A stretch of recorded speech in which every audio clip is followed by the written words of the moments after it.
Com a batalha entre Hades e King sendo uma espada de dois gumes, King mostra sua verdadeira habilidade e acaba sendo algo terrível para si e uma puta vantagem para Hades. Mas o que será que pode rolar para que o humano vire o jogo? Explorando um pouco mais sobre o passado dele, entendemos que sua habilidade vai muito além do que imaginamos.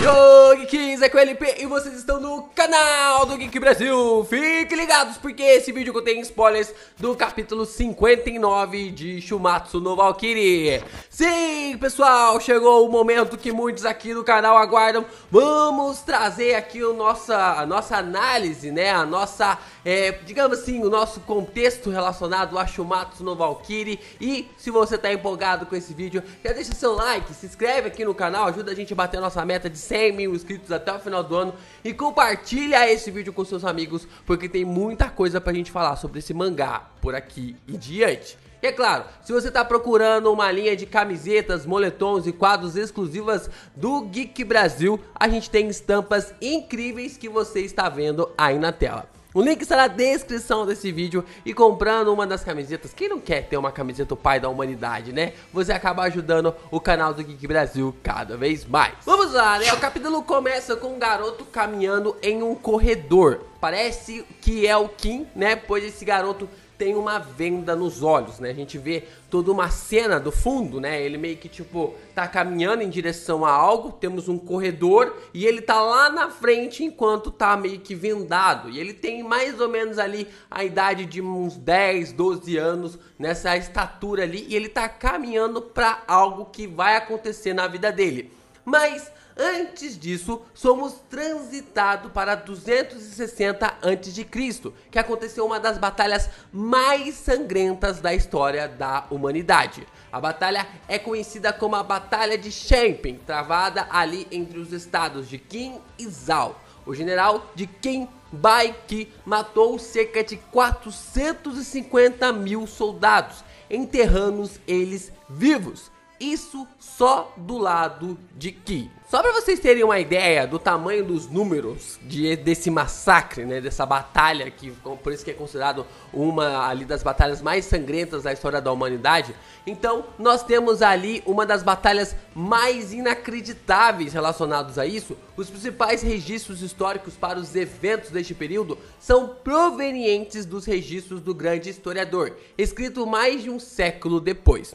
É estimado ali que cerca de 450 mil mortos do lado de Zhao e 250 mil mortos no lado ali de Qin. Tudo essa relacionado realmente envolvendo essa batalha inacreditável. O imperador Shunzang de Tang, mais tarde, que viveu entre os 685 e 762 depois de Cristo, ele construiu um templo sobre a coleção de alguns restos mortais ali, restos humanos e ossos espalhados. Até hoje, para vocês terem uma ideia, a noção de como foi essa batalha, até hoje acham ali ossos e restos de pessoas que participaram dessa batalha. Não só participaram dessa batalha, dessa luta, como também pessoas que eram civis, que simplesmente tiveram as suas casas e tudo mais sendo destruídas. Isso é 260 a.C., né? Parece algo meio que da modernidade, guerra e tudo mais, mas a gente já percebe que já existe aí a humanidade,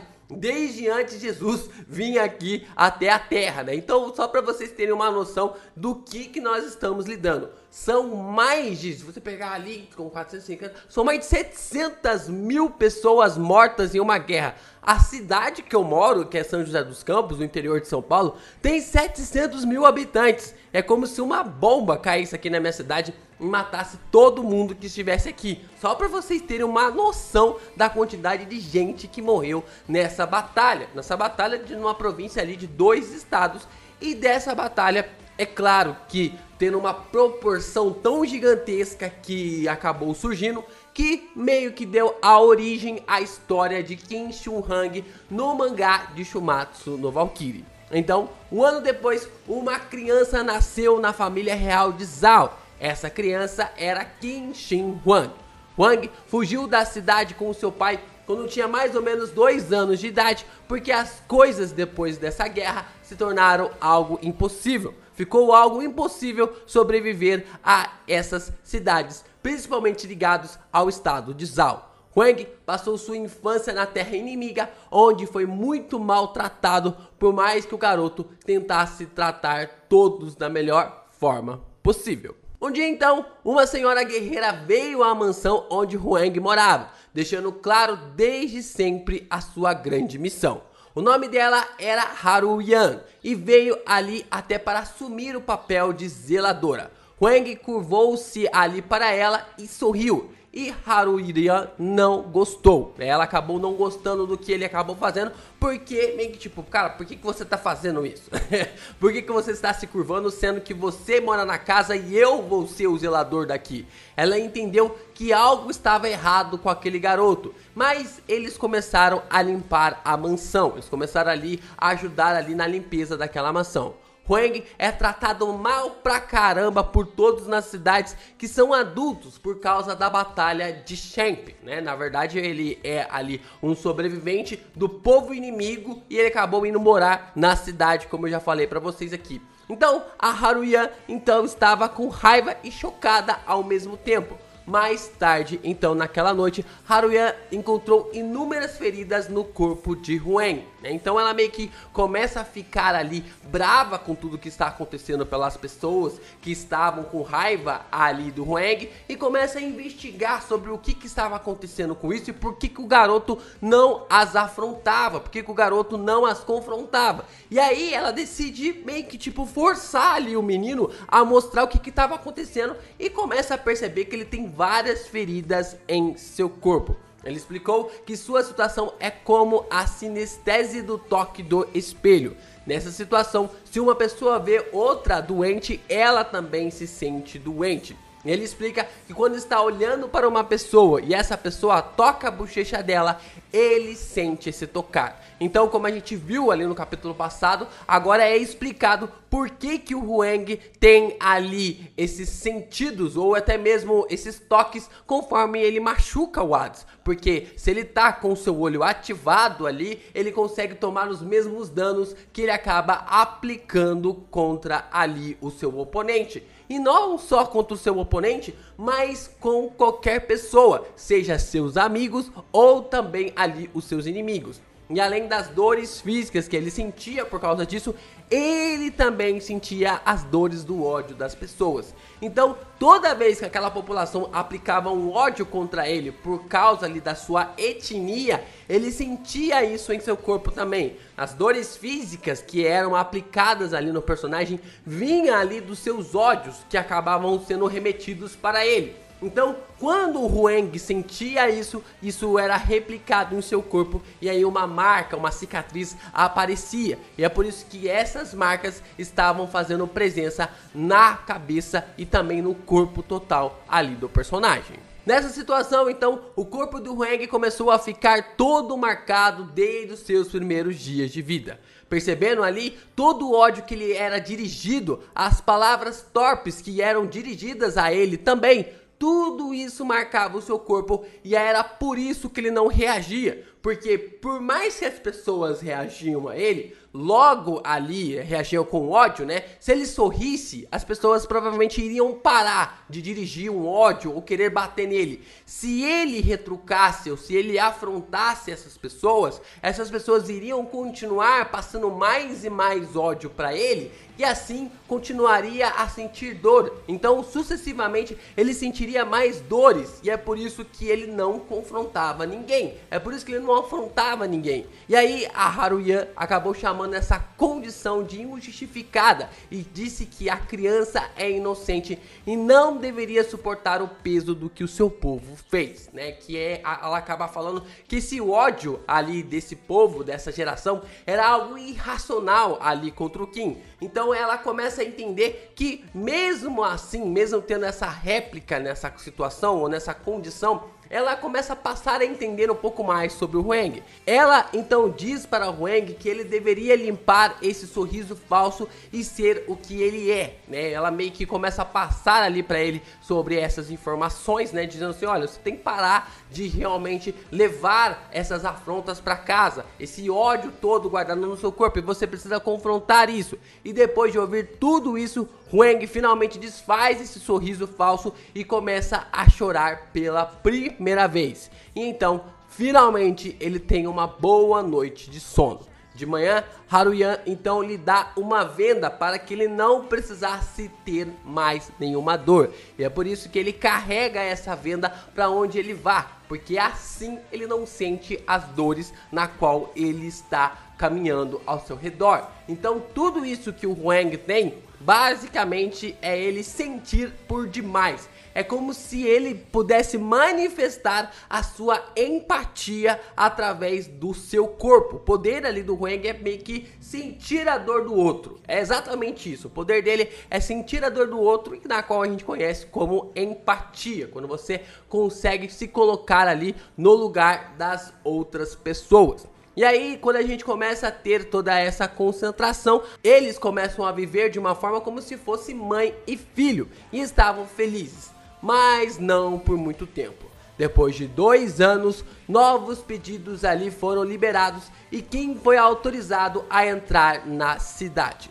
Haruyan então estava escoltando Hwang para a cidade com uma comitiva com algumas pessoas. Mas em seu caminho, eles foram atacados por 4 homens. Ela lutou bravamente, mas foi 1 contra 4 e ela tem o seu corpo transpassado por uma lança. Porém, ela não parou até matar todos e deixar Hwang bem. Haruyan mata os últimos dos homens, quebrando seu pescoço quando ele estava prestes a atacar o Hwang. Então, a personagem fica gravemente ferida e diz a Hwang que o odiava antes de ser nomeada ali a sua zeladora. Ela também fazia parte ali do povo que odiava o Hwang por causa da sua etnia, mas quando começou a conhecer o personagem, alguma coisa dentro dela passou a mudar. E o seu ódio ali pelo Hwang tinha uma justificativa entre aspas, né?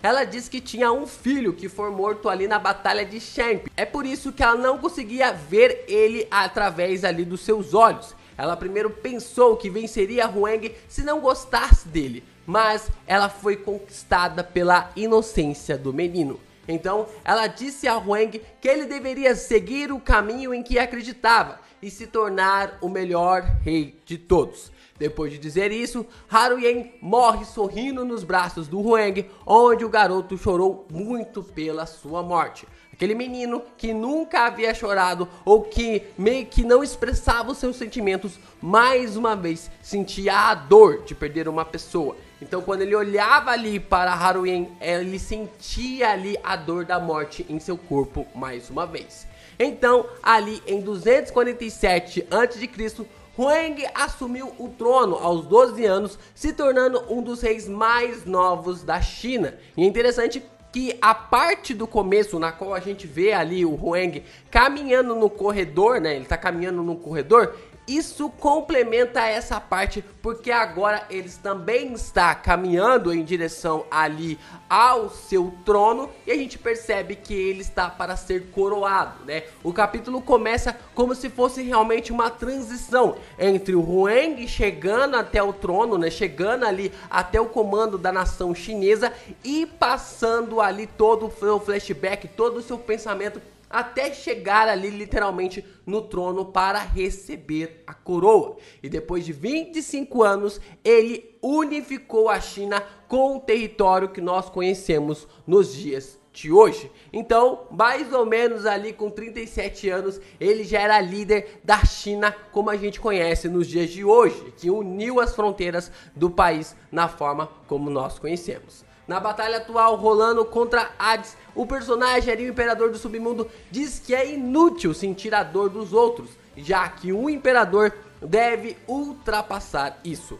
Huang responde que ele é o melhor rei, porque conhece a dor dos outros. E olha só, não é que o Huang tem empatia ali realmente pelos personagens? Isso acabou me pegando mesmo, porque eu não imaginava que o Huang pudesse ter esse tipo de poder, mas o mais engraçado é que o imperador chinês, o seu poder máximo ali, a sua capacidade máxima é sentir as dores das pessoas ao seu redor.